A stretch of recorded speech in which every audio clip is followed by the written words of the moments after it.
Bismillahirrahmanirrahim. Assalamualaikum warahmatullahi wabarakatuh. Alhamdulillah, assalatu wassalamu ala rasulillah Sayyidina Muhammad ibn Abdillah wa ala alihi wa sahbihi wa man wala amma ba'd.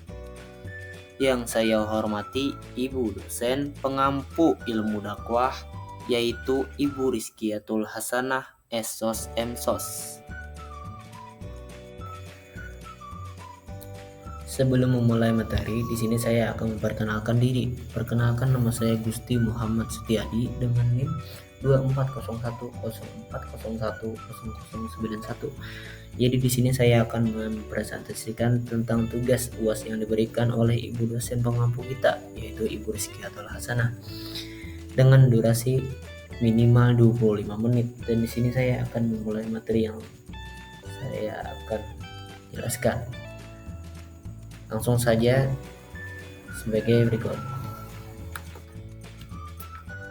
Pada materi yang pertama, landasan ontologis dakwah. Landasan ontologis dakwah merujuk pada dasar keberadaan dan hakikat dakwah dari sudut pandang ontologi, yaitu cabang filsafat. Cabang filsafat membahas tentang hakikat sesuatu termasuk realitas dan keberadaan dalam konteks dakwah. Landasan ontologisnya berkaitan dengan pertanyaan tentang apa itu dakwah, mengapa dakwah diperlukan, dan apa tujuan serta keberadaannya.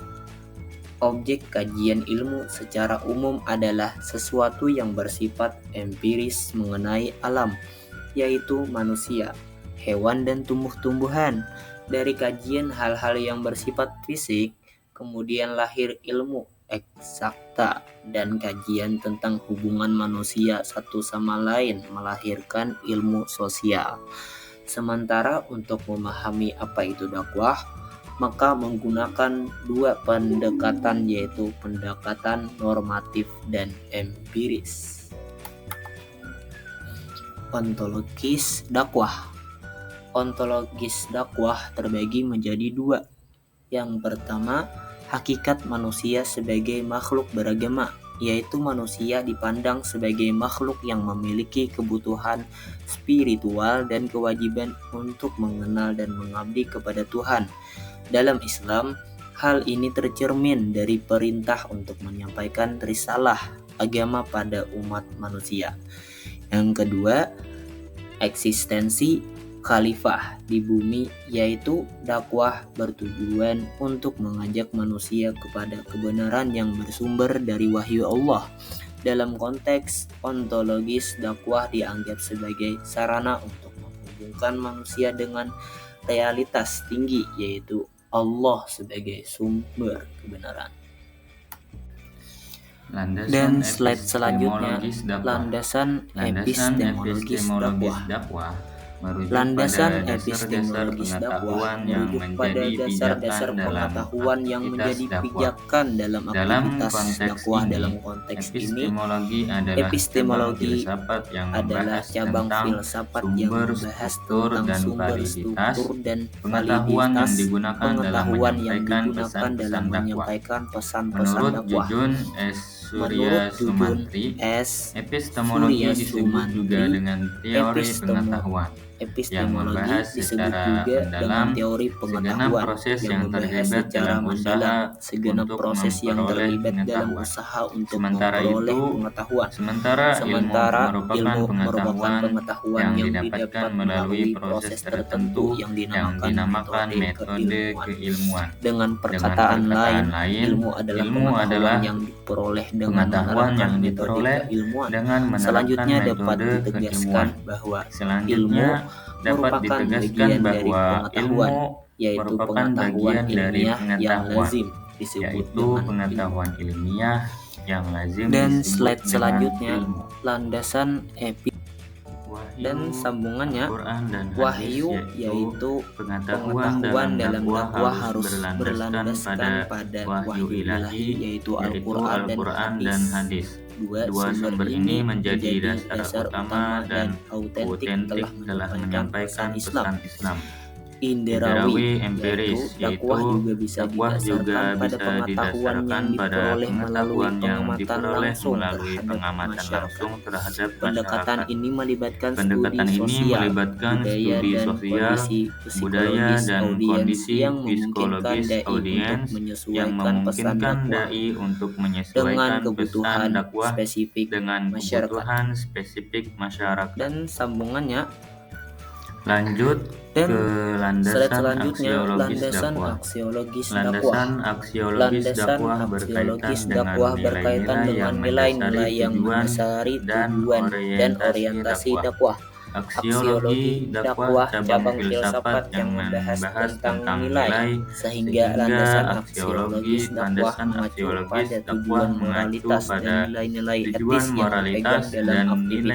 etis yang dipegang dalam aktivitas dakwah. Menurut istilah atau etimologis, kata aksiologi berasal dari bahasa Yunani kuno, yang memiliki arti nilai dan kata memiliki arti nilai dan kata logos yang berarti teori. Jadi, aksiologi merupakan salah satu cabang filsafat yang berisi teori tentang nilai. Sesuatu yang istimewa, sesuatu yang berguna, yang memiliki kualitas yang dicari dan bermanfaat bagi kehidupan manusia, individu maupun kelompok. Intinya, nilai merupakan sesuatu yang baik menurut Kamus Bahasa Indonesia.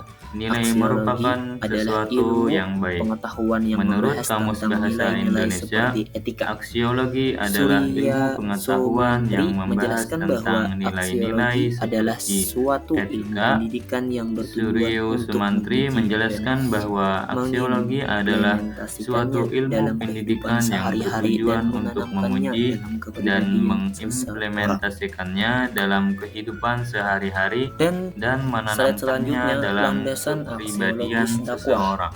Landasan sambungannya, amar ma'ruf nahi mungkar, mengajak kepada kebaikan dan mencegah kemungkaran, yaitu dari prinsip dasar dalam Islam bahwa dakwah harus menunjukkan kebaikan dalam masyarakat dan mengurangi perilaku yang tidak sesuai dengan ajaran agama.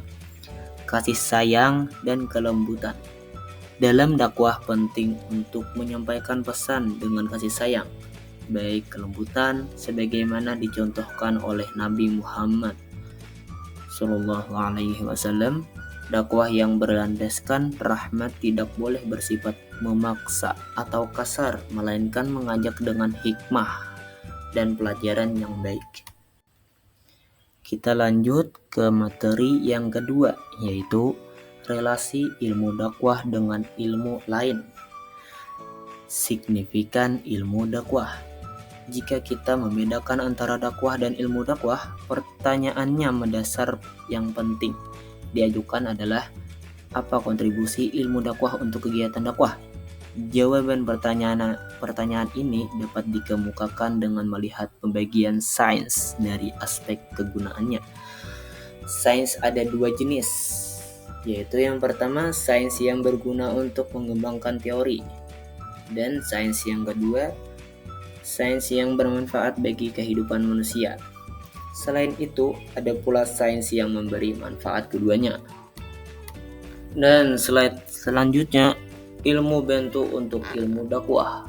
Ilmu bantu untuk ilmu dakwah terbagi menjadi 3. Yang pertama, ilmu dakwah dan ilmu keislaman.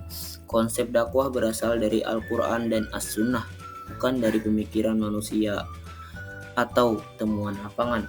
Dari kedua sumber ini, pemikiran dakwah dikembangkan dengan ilmu tauhid, perilakunya dengan ilmu falak, dan kalbunya dengan ilmu akhlak. Pemikiran dakwah yang dibahas para sarjana terstruktur pada hakikat dakwah yang meliputi konsep hidayah, tugas risalah, perbuatan manusia, dan sebagainya. Ilmu dakwah memerlukan kajian filsafat dakwah untuk menjelaskan hakikat dakwah. Dan yang kedua, ilmu dakwah dan sains biologi. Dalam konteks dakwah, sains biologi dapat digunakan untuk mendukung pesan-pesan keagamaan dengan menghubungkan ajaran Islam dengan fenomena alam dan ciptaan Tuhan.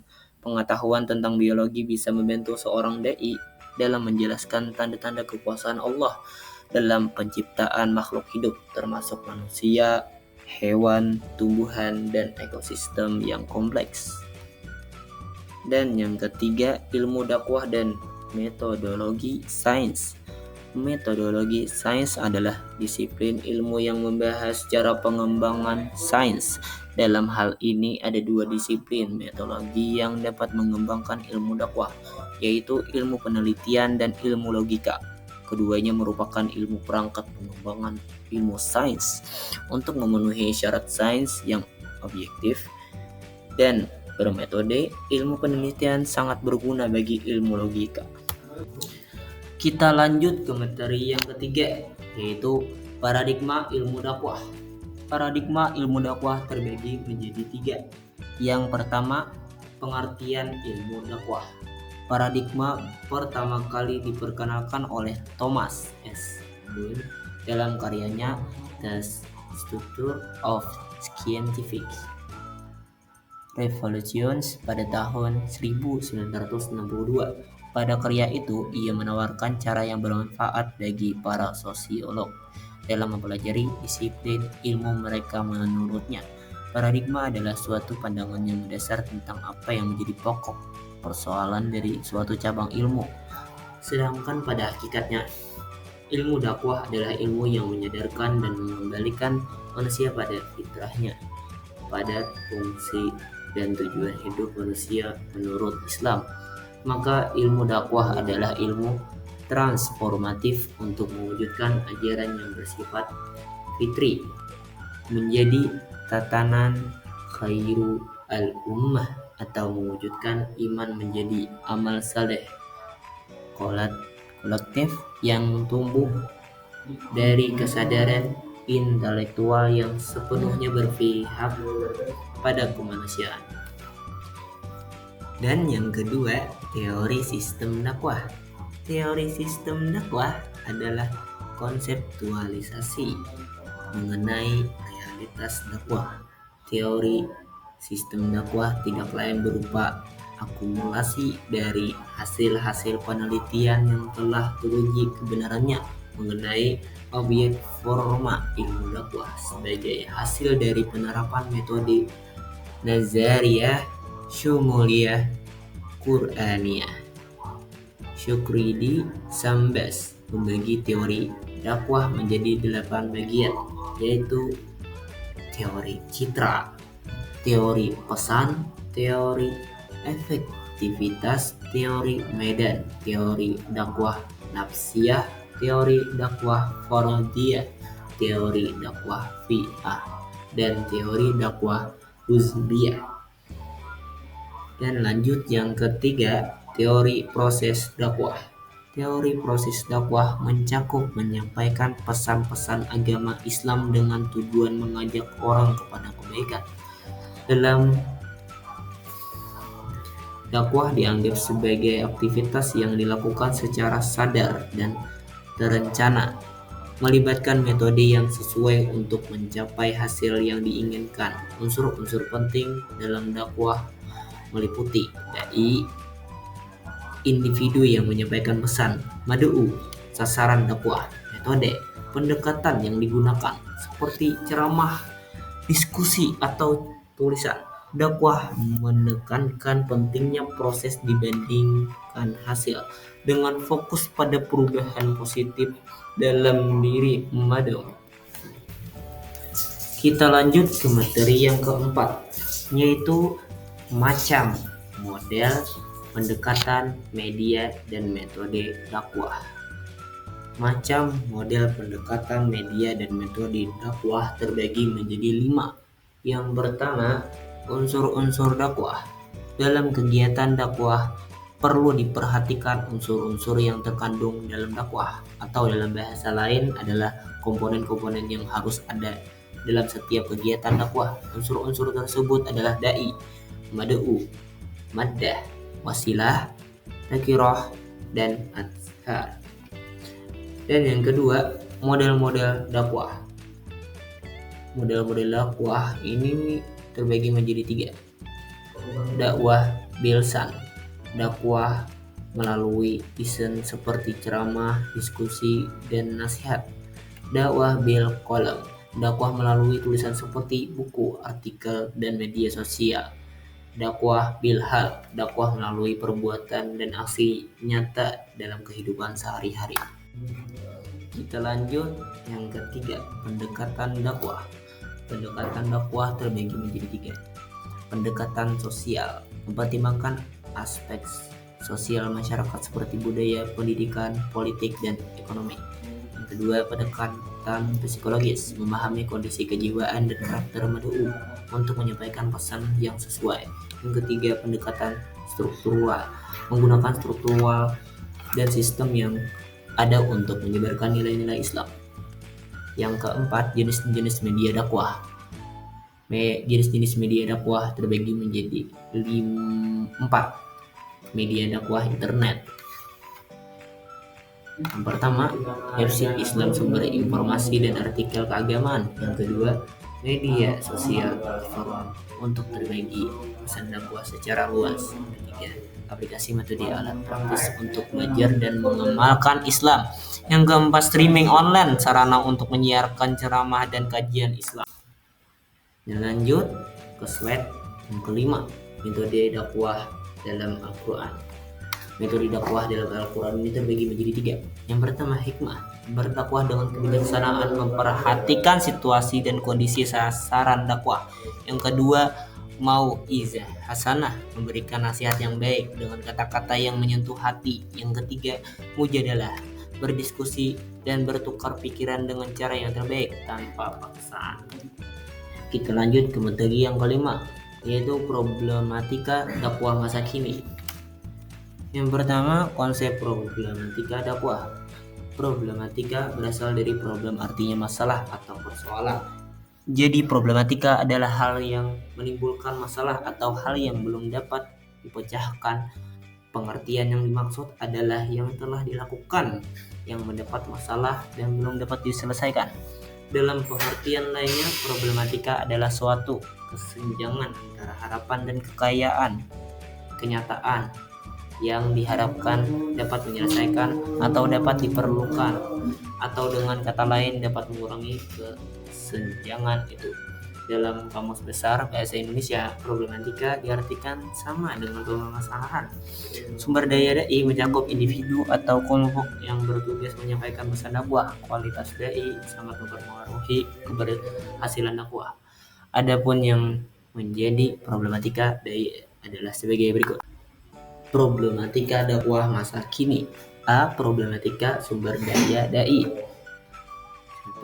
Kurangnya wawasan keilmuan. Bagi seorang dai dalam menunaikan tugas dakwahnya, itu sangat diperlukan persiapan yang matang agar dalam menyampaikan dakwah tersebut berhasil. Di antara persiapan-persiapan itu ialah seorang dai harus memiliki ilmu pengetahuan dan wawasan yang luas. B. Kurangnya akhlak. Dalam ajaran Islam, menyampaikan berita yang tidak benar merupakan perbuatan tercela. Menyampaikan informasi yang salah merupakan kejahatan yang tercela yang dapat menimbulkan penyesatan kesadaran bagi para pendengar. Oleh karena itu, sebagai seorang dai yang dalam melakukan tugas dakwah adalah menghindari perkataan yang mengandung unsur yang tidak benar. B. Problematika mitra dakwah atau mad'u. Mitra dakwah atau mad'u adalah sasaran dari kegiatan dakwah. Memahami karakteristik mad'u sangat penting agar dakwah dapat diterima dan diinternalisasi dengan baik. Problematika dakwah yang dapat dihadapi oleh mitra dakwah diantaranya biaya dakwah yang dibebankan kepada mitra dakwah melalui sumbangan atau iuran, keterbatasan dakwah dan mitra dakwah yang perlu diatasi dengan cara yang tepat dan akurat, tantangan dakwah yang dapat menguji ketangguhan para dai. Lanjut ke C. Problematika materi dakwah atau maddah. Materi dakwah adalah isi atau substansi dari pesan yang disampaikan. Pemilihan materi yang tepat sangat berpengaruh terhadap keberhasilan dakwah. Masalah dalam materi dakwah seorang dai adalah antara lain: materi dakwah tidak bersifat konsumtif. Materi dakwah yang disampaikan tidak dapat betul-betul dirasakan sebagai kebutuhan mad'u, sehingga masyarakat yang menjadi objek berdakwah merasa bosan dengan nasihat atau ceramah-ceramah agama dalam kehidupannya. B. Materi dakwah tidak bersifat update. Maksudnya materi dakwah yang tidak sesuai dengan pengembangan zaman, yang kadang-kadang bersifat destruktif atau merusak, sehingga materi dakwah tersebut tidak mampu memberikan landasan moral dan etika terhadap tingkah laku masyarakat. Lanjut, C. Materi dakwah tidak bersifat sensitif. Maksudnya materi dakwah yang disajikan tidak dapat membangkitkan gairah dan semangat bagi mad'u untuk melaksanakannya. D. Materi dakwah yang tidak mempunyai faktor yang lebih atau sekurang-kurangnya bersifat penyelenggaran dari apa yang telah diketahui atau dimiliki oleh objek.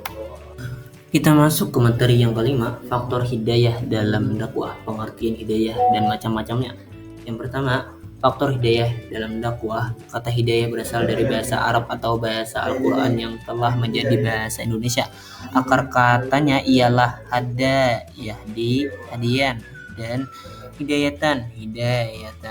Kata hidayatan kalau wakaf dibaca hidayah, seperti ucapan bahasa Indonesia. Hidayah dalam bahasa berarti irsyad atau tuntunan. Sebagai ahli bahasa menambah arti tuntunan ini dengan adanya keinginan baik. Dengan demikian, hidayah diartikan sebagai tuntunan dan menentukan jalan yang disertai dengan keinginan baik.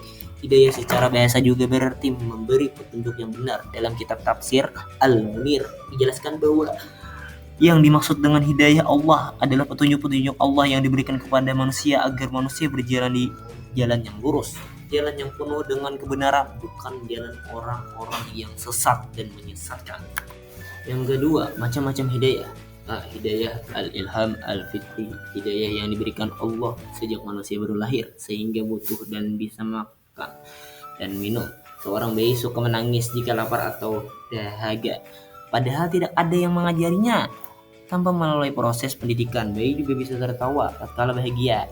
Hidayah ini diberikan oleh Allah tanpa usaha dan tanpa permintaan manusia. Hidayah al-hawas. Hidayah ini diberikan Allah kepada manusia dan hewan.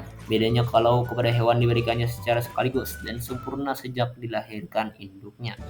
Sedangkan pada manusia hidayah al-hawas diberikan secara berangsur. Dengan hidayah ini, manusia bisa membedakan rasa asin, pahit, manis, enak, lada, bau, harum, kasar, ataupun halus tanpa melalui proses pembelajaran. Pembelajaran dalam hal ini berfungsi untuk memfungsikan hidayah al-hawas secara optimal. Lanjut, C. Hidayah al-aqli. Hidayah akal ini hadir untuk meluruskan kekeliruan panca indera. Akal merupakan mengakomodir semua hal yang dihimpun oleh panca indera, kemudian membuat kesimpulan-kesimpulan yang dapat berbeda dengan kesimpulan yang diperoleh indera-indera tersebut. Akal berperan melebihi peran panca indera. Akal lebih matang jauh setelah kematangan panca indera dan karenanya akal dinyatakan berada pada tingkatan yang ketiga. D. Hidayah al-hadi. Ini ialah petunjuk Allah berupa ajaran dan hukum-hukum yang meluruskan kekeliruan yang muncul akibat akal yang dipengaruhi nafsu. Untuk meluruskan pendapat akal itu, maka Allah memberi manusia hidayah al-din, pedoman hidup yang berfungsi membimbing manusia ke jalan yang benar.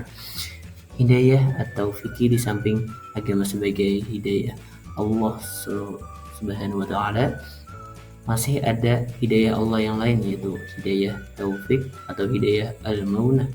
Hidayah kategori ini diposisikan pada tempat kelima atau yang terakhir dalam sederetan hidayah yang diberikan oleh Allah Subhanahu wa ta'ala kepada manusia.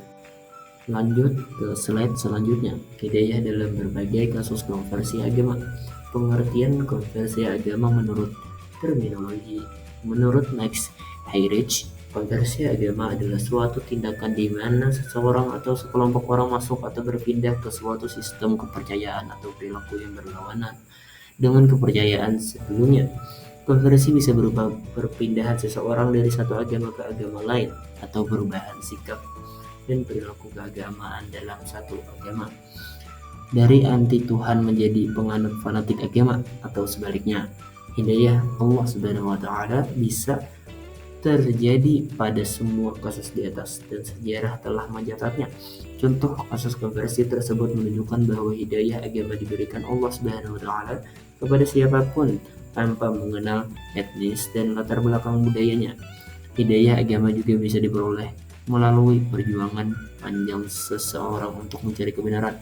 Hidayah diyakini oleh setiap orang yang mengalaminya datang dari kekuatan supranatural di luar dirinya. Lanjut, dakwah dengan berbagai komponennya merupakan ikhtiar manusia yang memberikan pemahaman tentang ajaran Islam.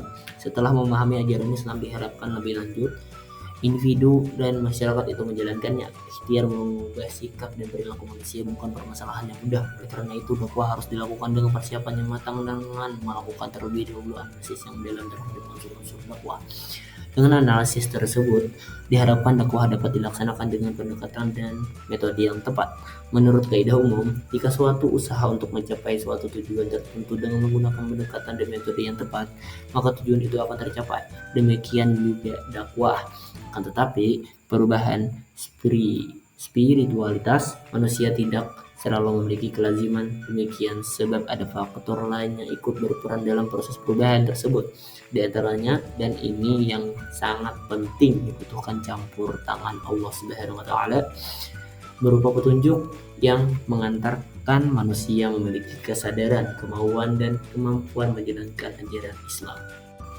Lanjut ke materi yang terakhir, efek dakwah dan tahap-tahap perubahan perilaku. A.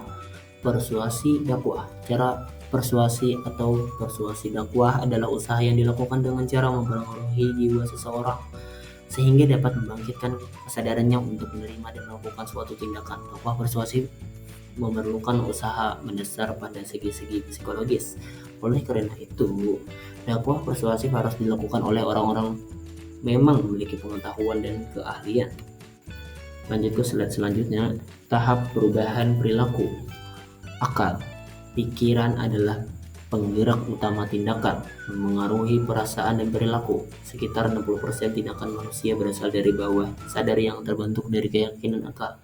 Proses ini mendasari perilaku spontan tanpa pemikiran mendalam. Hati, pemikiran berakar pada hati yang dipenuhi rasa senang dan positif. Akal yang menyetujui pemikiran mengalir ke hati, mendorong realisasi tindakan melalui anggota tubuh. Hawa nafsu mendorong manusia pada kesenangan dan menjauhi kebenaran. Perjuangan melawannya membawa seseorang menuju kebaikan, menguatkan iman, dan mendorong amal soleh. Islam menekankan mengendalikan hawa nafsu sebagai langkah menuju perubahan. Lanjut ke slide selanjutnya, proses perubahan perilaku pada diri mitra dakwah setelah menerima pesan dakwah. Efek kognitif berkaitan dengan perubahan pada apa yang diketahui, dipahami, atau dipersepsi halayak. Efek ini juga berkaitan dengan transmisi pengetahuan, keterampilan, kepercayaan, atau informasi. Efek afektif akan timbul bila ada perubahan pada apa yang dirasakan, disenangi, atau dibenci. Layak yang meliputi segala sesuatu yang berhubungan dengan emosi, sikap, serta nilai. Efek behavioral merujuk pada perilaku nyata yang dapat diamati, yang meliputi pola-pola tindakan, kegiatan, atau kebiasaan perilaku. Lanjut ke slide terakhir, evaluasi efek dakwah. Setiap kegiatan dakwah pasti akan menghasilkan sebuah reaksi, baik dari individu maupun kelompok yang menjadi sasaran pesan tersebut. Ketika seseorang pendakwah menyampaikan dakwah dengan berbagai pendekatan, strategi, metode, dan media tertentu, respon atau efek dari dakwah tersebut akan muncul di antara mitra dakwah. Proses evaluasi ini harus dilakukan dengan pendekatan yang radikal dan komprehensif, yaitu mempertimbangkan semua komponen sistem dakwah.